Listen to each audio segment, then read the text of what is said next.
Image copyright AFP. For most Asian leaders, it would be fair to say that Donald Trump is an enigma. But could the key to understanding U.S. objectives in the region lie with a small island nation known for its chaotic politics, the Philippines? If you're surprised, don't be. It's been clear for some time that the Philippines is a nation stuck between the U.S. and China, a proxy, if you will, for the position many Asian countries now find themselves in.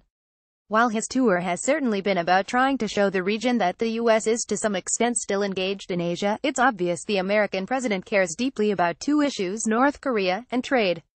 And if we're honest, North Korea is probably his most pressing concern.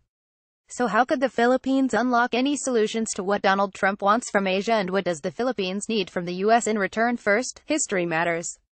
You've got to know the past to understand the present. The Philippines and the U.S. have a long and difficult relationship, starting with the Philippine-American War in 1899, which lasted 3 years and resulted in thousands of deaths on both sides. But the Filipinos suffered most. The U.S. decision to annex the Philippines was a controversial decision at best. In part, it was motivated by the age of the empire, countries planting flags wherever they could, colonizing other nations to mark as their own. But it was also motivated by the U.S. desire to have a strategic place in the Asia-Pacific region, to protect the U.S. mainland from invasion, and to protect U.S. commerce. Image caption: Filipino protesters burned effigies of Trump and Duterte earlier this month. Sound familiar? Fast forward 100 years and not much has changed. Eventually, the U.S. granted the Philippines independence in 1946, but kept its military bases in the archipelago, ostensibly to keep an eye on what was going on in the neighborhood.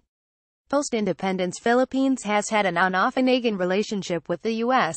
Protests over what was seen as American imperialism marked the 1980s and 1990s, and the combination of anti-American sentiment as well as a natural disaster in 1991 drove some U.S. bases to Guam and elsewhere in the region after that.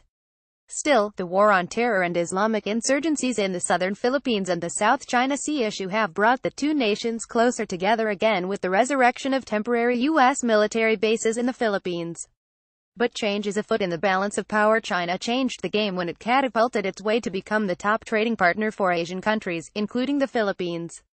Beijing is also making inroads into the Philippines with its Belt and Road investments, and has pledged $9 billion worth of investment there. And while the Philippines was at one point actively fighting China's claims in the South China Sea, and even took its case to an international tribunal and won, under President Duterte's watch it has basically rolled over, says Carl Thayer, director of Thayer Consultancy in Sydney. No one besides Cambodia has gone as far as Duterte has to placate China, adds Mr. Thayer. So does that mean the U.S. has lost the war for influence in the Philippines and by proxy, Asia? Not quite, points out Mr. Thayer. The U.S. helped the Philippines fight the Islamic State in Marawi, and that has kept them in the game. Mr. Thayer has also written about how well President Duterte is playing both China and the U.S. against one another to his advantage, a strategy other Asian leaders are likely to use as well. This is where North Korea comes in. Cast your mind back to when Donald Trump announced via Twitter that he would stop trading with any country that does business with North Korea.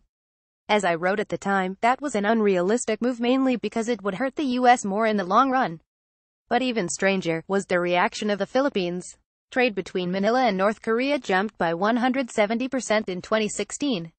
And when that news started making headlines, the Duterte government took measures to rectify this imbalance almost immediately by cutting off trade with North Korea.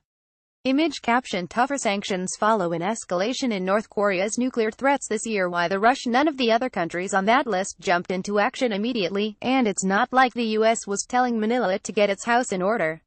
Well, one reason is that the Philippines wanted to make sure it was on the right side of the UN sanctions, and that none of the money Pyongyang was making from Philippine trade was being plowed back into the weapons industry. But a more pragmatic reason goes back to trade. The Philippines does at least $8 billion worth of trade with the U.S. every year in comparison to the $53 million with North Korea, so it's far too much of a risk not to do what the U.S. wants. Still, it was interesting to hear an emotional appeal recently from President Duterte about North Korea's Kim Jong-un. If somebody could just reach out, talk to him and say, "My friend, why don't you just join me in the table and we'll just talk about things," it's unlikely President Trump will see things the same way. So there is still common ground. One thing the Philippines and the U.S. may well agree on, though, is their perspective on matters of human rights. While the Obama administration was critical of President Duterte's war on drugs, in contrast, President Trump has said he is going to the Philippines because it is a strategically important place, and a U.S. official has said that the two leaders share a warm rapport.